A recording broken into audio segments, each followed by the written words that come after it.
A lot of you aren't married, and you'd like to be. No, and there's a lot of, look, there are families that are very conservative, there are families that are not as conservative, you come from religious backgrounds, some of you don't come from religious backgrounds, but the fact that you're here in an audience like this one means that you care about Islam. And even if you want to get married, you'd like to do the right thing, right? And maybe you're interested in somebody, maybe you're already talking to them, maybe they're here with you, I don't know. But you're not married yet. So I wanted to actually, first of all, accept a reality. The reality of it is we're not living in righteous times, right? The Muslims, unfortunately, are dating. They are going out to dinner. They are chatting it up late at night, whatever it is they're doing. And it's happening. It's become a reality. And we have to deal with that reality. Our religion does not accept something that's wrong. And so I can't endorse something that's wrong. No, we don't have the right to, because this deen is bigger than us, right? We are in submission to Allah's principles. But at the same time, there are this deen is also practical. Like it doesn't give people idealistic solutions, it gives them realistic solutions. This deen, at every step I study this deen, and any principle in this deen, I come away with this deen is so practical. It takes into consideration the realistic temptations of people, their tendencies, their temperaments, their situations, their difficulties. Allah did not send Islam to angels. He sent it to you and me. He knows who He created, and He knows who needs guidance, right? So if there are audience members that are in this circumstance, some of you are parents, your sons and daughters are dating and you don't know what to do about it, and how to go about, and you're in this strange bind and it's embarrassing to talk about, because who do you tell, that sort of thing. Or your daughter's insisting that she wants to marry this guy, or your son's insisting he wants to marry this girl, or something like that, and she's not even Muslim. That happens too. Or she's ready to accept Islam, but the mother says, accept Islam. Nobody talks like that. They don't. No, mothers don't talk like that. Mothers hold a knife behind their back and say, no, bring her over. Bring her over. I'll give her the shahada. She'll be a shaheed. Hold on, can you act that motion out? Yeah, let me one just, time for camera. Yeah. It was not on the mountains. Anyways. But anyway, what I wanted to ask you guys, because you guys are I'm allergic to fiqh, so that's why these two guys are here. So, what do you do in situations like this? Guy wants to marry this girl, they've already been talking or whatever, going out to dinner, and now they want to do the right thing, right? Or they want to get the family involved, they want to take good steps. Well, what do? Help him out. Help that one out over there. Look, he's shaking his head. I'm kidding. I don't see you. Now I do. He just got up and left. Okay.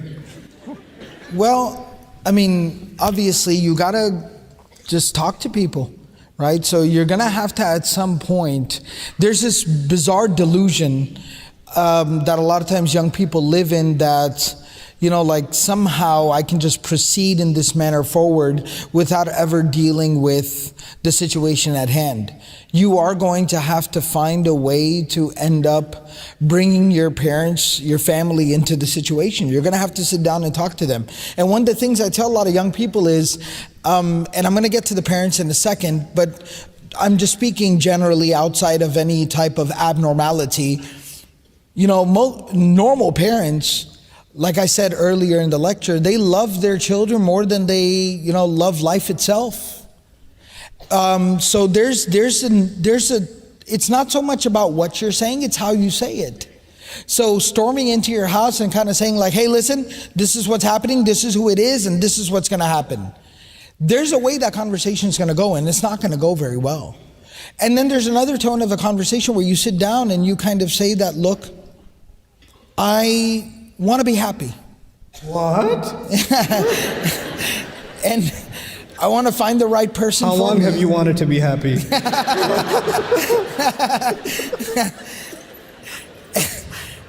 And I want to find the right person, and the last thing I'd want to do is hurt you or offend you in any way, but I really feel like this is the right person for me.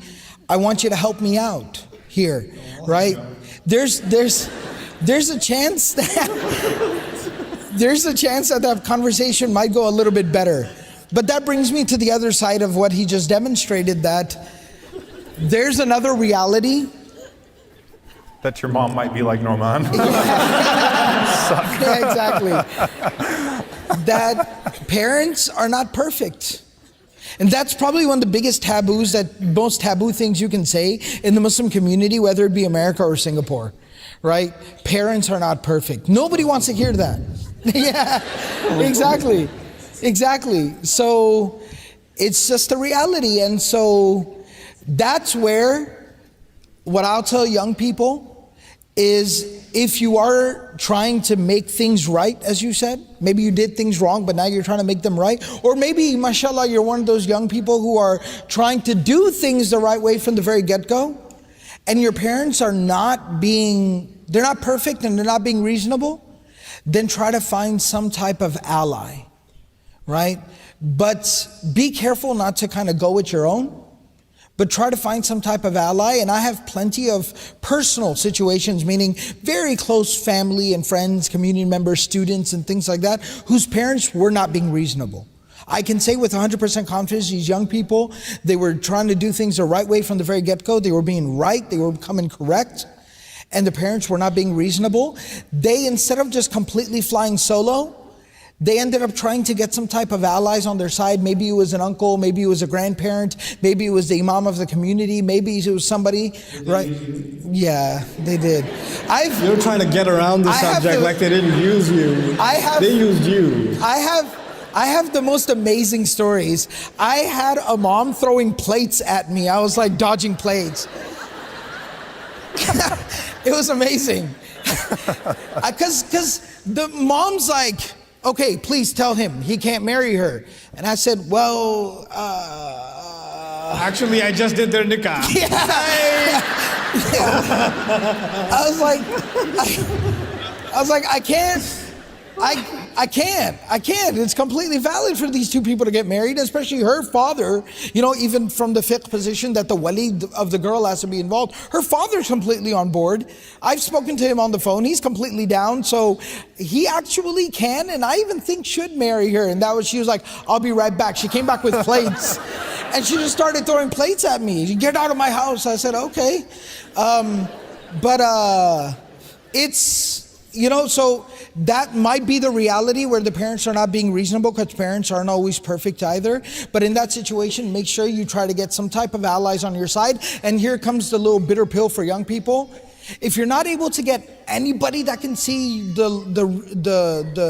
your logic, you can't get anybody to see your side of the situation. You're probably insane. Yeah.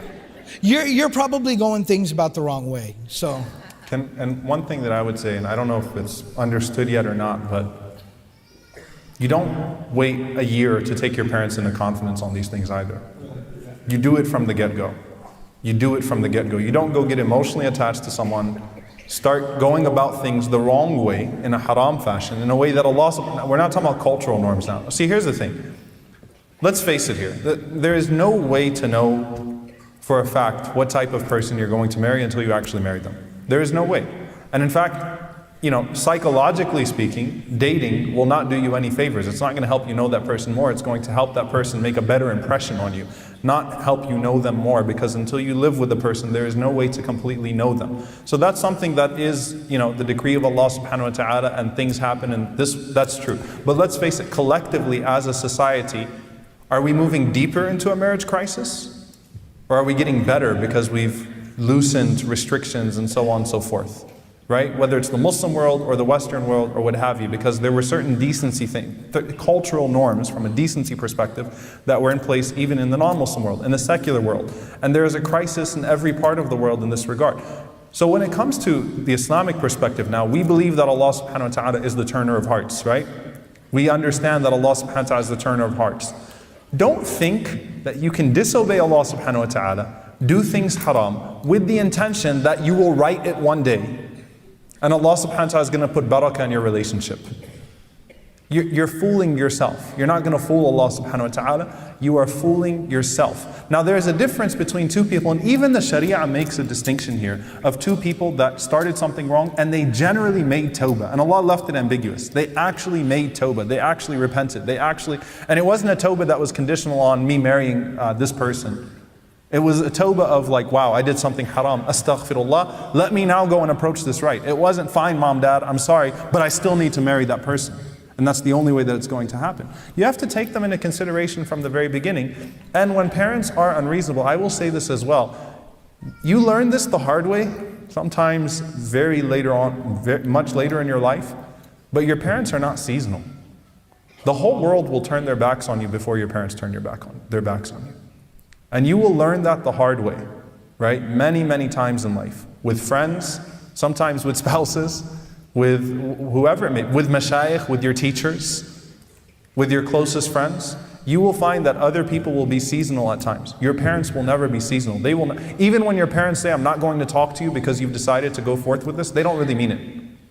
Right? They're saying that as a threat, hoping that you'll recognize the situation. Now, when parents are wrong, when they're dead wrong, and when they're standing in the way of something that is halal, something that is completely pure, something that's been pursued in the right way, then at that point, there is the option in Islam to override them through a particular process. But even then you have to ask yourself if it's worth it. Even then you have to ask yourself if it's worth it. So I have a tough question for both of you. What's that? I have a hard question for both of you. Okay. There are people in the audience, inshallah they're not, but there are people in the ummah that are dating for a long time, a year, 2 years, 3 years. And the first advice that comes in my head is just get married. Doesn't matter who says what. Because you're clearly not going to let each other go. I totally disagree. You don't? I completely disagree. That's setting them up, that's giving a temporary solution. You'll make them happy for now, but their relationship is going to fall apart. Look, I do marriages and divorces. I've been doing it for 10 years, personally. And most of the time when we gave in and said, okay, fine, just let them get married, they were divorced within 3 months because they've already gotten past all the rosy part of the relationship. What I would say instead is that you have to step back and seek rational advisors, like Sheikh Abdul Nasir said, that will let you know if whether or not this is a good idea or not. And if it's a good idea, and if the fundamentals are there and the foundations are there, and you can work through it and so on and so forth, then it's better for you not to make a long-term mistake, something that's going to damage you for the rest of your life, just because you made a short-term mistake and it's going to hurt you to get away from that. Man taraka shay'an lillah awadahu Allahu khayran min. You leave something for Allah, Allah subhanahu wa ta'ala gives you something better than that. So look, if you've been in a relationship for a very long time and you really feel bad, you want to make tawbah, take a step back, ask Allah sincerely for forgiveness, then try to approach it rationally. Seek advice from people, whether or not you think this can be a good marriage or not going forward. Don't try to just take the pill that's going to make you feel good now and let you get married and then everything falls apart because you did not. Marriage is a rational decision. Marriage is not an emotional decision. It is supposed to be a rational decision. It's not supposed to be an emotional decision. So that's the point here. You look for compatibility. What is the main reason that people fall apart in relationships? Compatibility, correct? Lack of compatibility. You look for compatibility. You can't find that if... All right, I'm just going to stop now. No, I'm listening. I'm totally listening.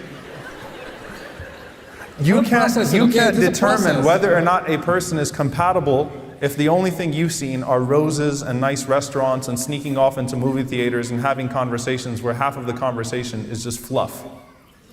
No, it's you can't determine that. Yeah, when you're in the situation, you're basically blinded by your own emotions and what's going on, right? So what you're saying is, like we see this in any situation, you bring in a fresh set of eyes.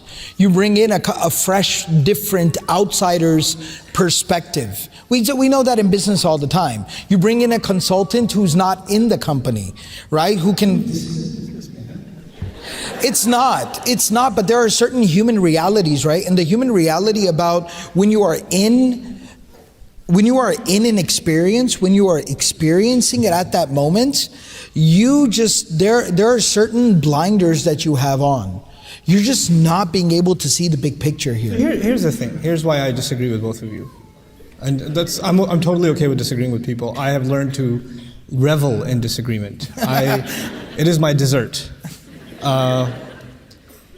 So, How many marriages and divorces have you done? oh.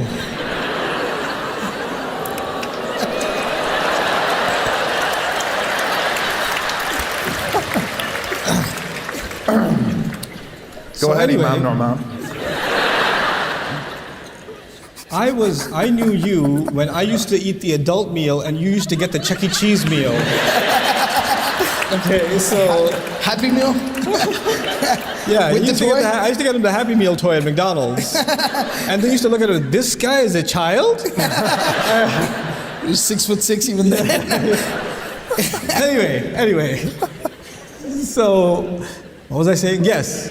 So here's what I'm saying. If there are people that are in a religiously not sanctioned relationship, they're dating, and I specifically mentioned they're involved in this kind of a relationship for years. My argument and my problem is that these people are emotionally invested in each other. And they have spent quite a bit of time together. Right or wrong, they've already done that. My personal problem is, why should this be some other man's fault that his now wife has emotionally already invested herself in someone else who's not going to leave her head anytime soon? And this is going to be a problem later on. Like they almost like they deserve each other at this point. Like this is my thinking about this problem. And maybe they don't get married, fine. But at least they should be given the option to pursue this. If you want to add the rational element to this too, they were never rational to begin with. Can we just agree that it's not black and white? Huh? Can we agree that it's not black and white? It's Sure. a case-by-case situation. Sure, That's it the is a point. That's the case-by-case point. situation. But this is, the problem becomes with these families, they say, well, you can marry anything you want, not her. 'Cause that's the one, well, no, that's still very much a possibility.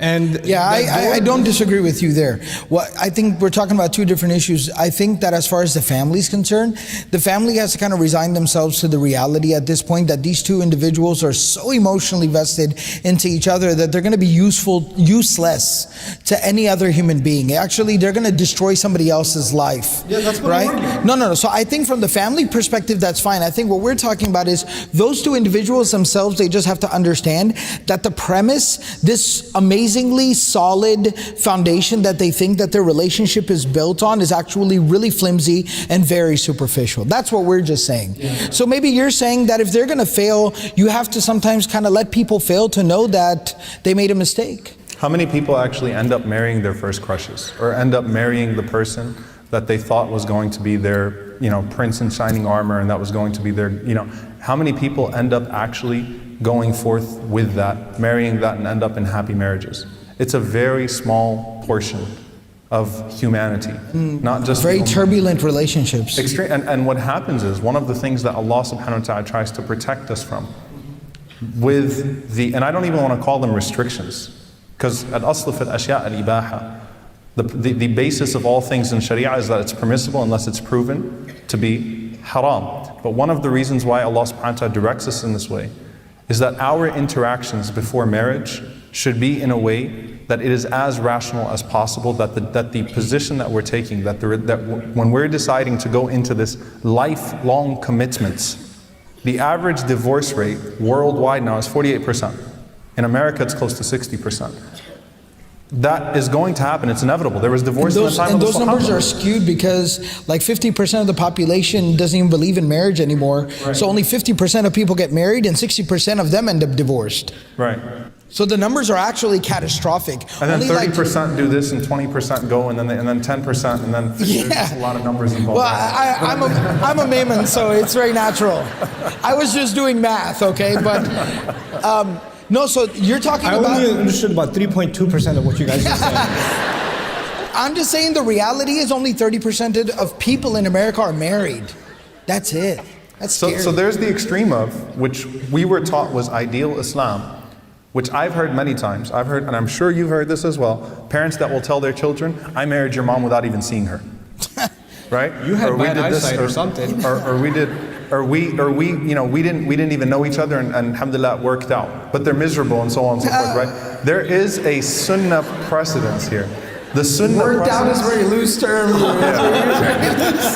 The sunnah precedence of this is people who want to get married should talk to each other, not ask each other what your favorite color is or what's your favorite song, or do you like long walks on the beach too? And no, but like actually have serious conversations about compatibility. Should actually sit down and discuss things within a controlled environment where their emotions cannot get the best of them. And that's the whole purpose of not allowing absolute khalwa, absolute seclusion. Because when you're in it, that's why Allah subhanahu wa ta'ala, it's called the spider's web, al-ankabut, right? Allah subhanahu wa ta'ala describes it as the most flimsy of houses. When you're in a spider web, when you're caught. You can't see outside of it. It's the most flimsy of homes, but a bug that's caught inside of it, right, is not getting out. Why? Because you can't see past it. You think that that's your reality and you've resigned yourself to that. And it's irresponsible for everyone to say, okay, fine, go ahead. Go ahead and ruin your life. No, if it's something that, because you're talking about parents that stood in the way of something that was that they were not justified in doing so. That's where the imam comes in, or that's where someone comes in, or an ally comes in and says to the parents, you need to chill. You need to calm down. Alhamdulillah, at least it's a Muslim. At least it's someone that, at least they pursued each other for the right reasons. Yes, maybe because of the circumstances, they thought it would be an innocent phone call. They ended up talking too many times. They ended up meeting a few times and so on and so forth. But there was still some level of conscience. And let me hold back for the sake of Allah subhanahu wa ta'ala. At that point, you act as a facilitator. At that point, you act as a facilitator. But it's not black and white. And at the end of the day, we need to understand that when we go through relationship after relationship after relationship, we're killing our own ability to have meaningful relationships. Allah does not want that for us. It's not healthy for us to go through relationship after relationship after relationship and be broken down over and over and over again, to where when we go into our 7th, 8th relationship and say, this is the one, we already are questioning, and we already have this sense of paranoia that there's no way that it's going to work out, and we've already lost our own capacity to love. So try to pursue things as right as you can, and then when people stand in the way in a wrong fashion, that's when you resort to those other protocols. Now, if you are, what the reality, if you've been in a relationship for a very long time, the first thing you need to do is what? The first thing you need to do is disengage, tawbah. You need to ask Allah for forgiveness. The first party you should be concerned with in anything that happens in your life as a Muslim, as a believer, is what does Allah think about this? What have I done to offend Allah subhanahu wa ta'ala? The first thing you need to do is seek forgiveness. Seek forgiveness sincerely from Allah subhanahu wa ta'ala, no matter what the outcome of the situation is. Astaghfirullah, I've messed up. Oh Allah, guide me to what's best for me. I've messed up. Because then you bring back the barakah of Allah subhanahu wa ta'ala, the irshad, that guidance from Allah subhanahu wa ta'ala in your direction in life. But when you take that out of the equation, then it's always going to be, it's always going to be risky no matter what. But you make it so much more risky, and you're still not going to pursue a path of barakah. I'm going to conclude this session with a dua that Allah allows all of the young people here and all the unmarried here the blessing of a good, permissible and sustained and healthy and nurturing and happy marriage. And I pray that Allah Azza wa Jal gives the parents happiness in the marriage of their children, and the children happiness in the marriage to each other, and Allah provides them with righteous children that can carry the flag of Islam in the future, inshaAllah ta'ala.